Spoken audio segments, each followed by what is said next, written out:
Alright. We're taking all the best old school wisdom and blending it with the top new school methods to bring you the optimal coaching strategies. This is the 80-20 Baseball Podcast with Coach Bo. Welcome, youth baseball community. Coach Bo here with you. Happy Thanksgiving. Wishing you all a wonderful holiday season. Great time of year. In this week's quick hitting episode, we're going to discuss a solid way. We're going to highlight a solid way to gauge if our team, our hitters, our kid has the right mentality when hitting. And I have a great clip that I came across of Freddie Freeman discussing the dugout's vibe before he hit his World Series Game 1 Grand Slam. And we'll finish with a great coaching quote that we can use with all of our players. And this quote's from a guy who had one of the coolest coaching hats of all time. So we'll get into that after we talk about Freddie Freeman sharing some insight into a great hitter's mentality. So I'm going to play the clip here, and I recommend listening very closely to what specific event got the dugout going, that changed the energy in the dugout. Even go back, get your thought on it. It's the 10th inning, bottom of the 10th, Yep. all right? So Yankees are up on top 3-2 at that point. At the time, I'm thinking it's not even going to get to the top of the order. Until Gavin Lux was walked by Jake Cousin, I didn't think it was going to get to the top of the order, Ohtani, and then the rest. What were you thinking as you were kind of deep in the hole there? So once Gavin walked, he could feel the energy in the dugout starting to get going.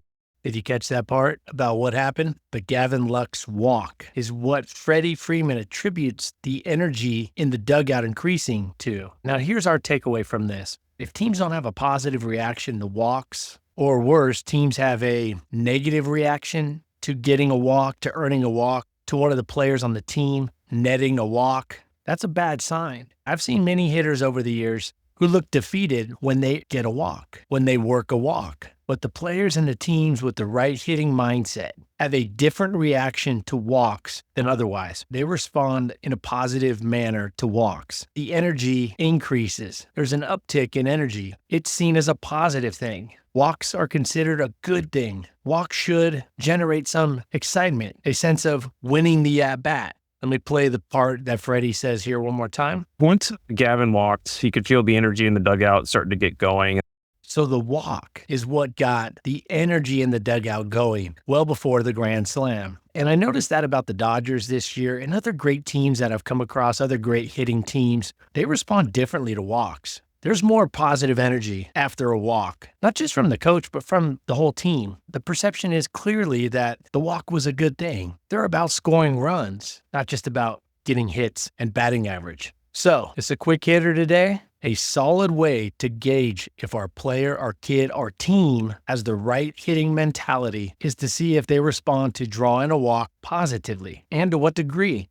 Are walks a good thing? If somebody was walking by the field, watching your team play, and didn't know you or any of the players or any of the team history, and they were just walking by, would that random spectator be able to see a difference, a positive energy from your players, from your bench because of that result, because of the walk? Can they tell from that player hustling down to first base, excited, or at least with a little bit of pep in their step, that they're excited that they got a walk, that they're happy with the walk, that it wasn't something they were trying to avoid? It was something that they were happy to have earned. So great hitting teams and great hitting players see walks as a positive. And walks often are the catalyst of big innings and wins. All right, we're going to finish with a great quote. It's Thanksgiving week. I'm traveling this week, spending a lot of time with family. So this is a quick hitter, but I think that topic we just talked about is huge for coaches to assess, to see if their team, your player, your kid is on the right track with their hitting plan, their hitting approach, their hitting mindset. Now, I'd like to finish with a great quote from a coach who had one of the greatest hats of all time. Now, I think back to coaches who had a classic look.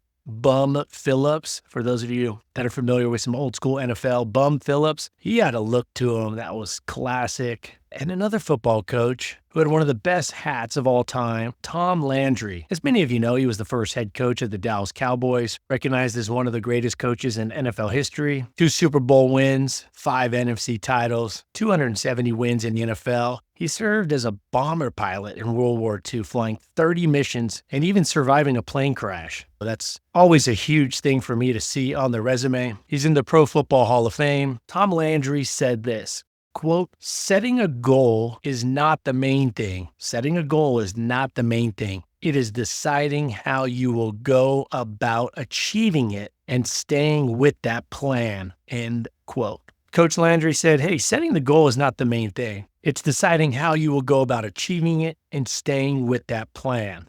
Next week, I'll talk about setting goals with players, and we'll talk about the key part that goes along with this quote when it comes to setting usable, impactful goals. And this part's often left out, and I'll share some examples to help us with that when we're setting goals with our players. So as Tom Landry said, quote, setting a goal is not the main thing. It's deciding how you will go about achieving it and then staying with that plan. All right. Hope you all like this. I try my best to bring good stuff each week to all of you. Send me an email, share with me your thoughts, reach out, ask me your questions, leave a review. That's always the best way right now to support the podcast. And thank you for being a coach. Speaking of Tom Landry's hat, being a coach is one of the greatest things you can hang your hat on at the end of the day when we look back on our life. So be proud of yourself for being a coach. Thank you for being a coach. It's absolutely one of the best things to hang our hat on when it comes to giving back and leaving the community a better place, helping the next generation to be better. So next week, we'll talk about that goal setting tip, and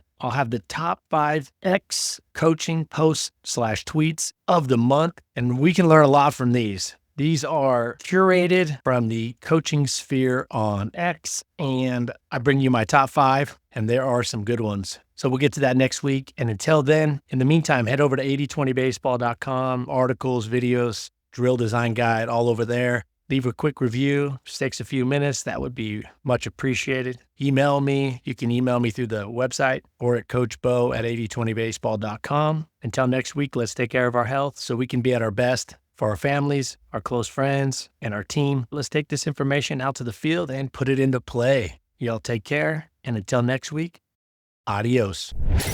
This has been the 80/20 Baseball Masterclass. Take it to the field.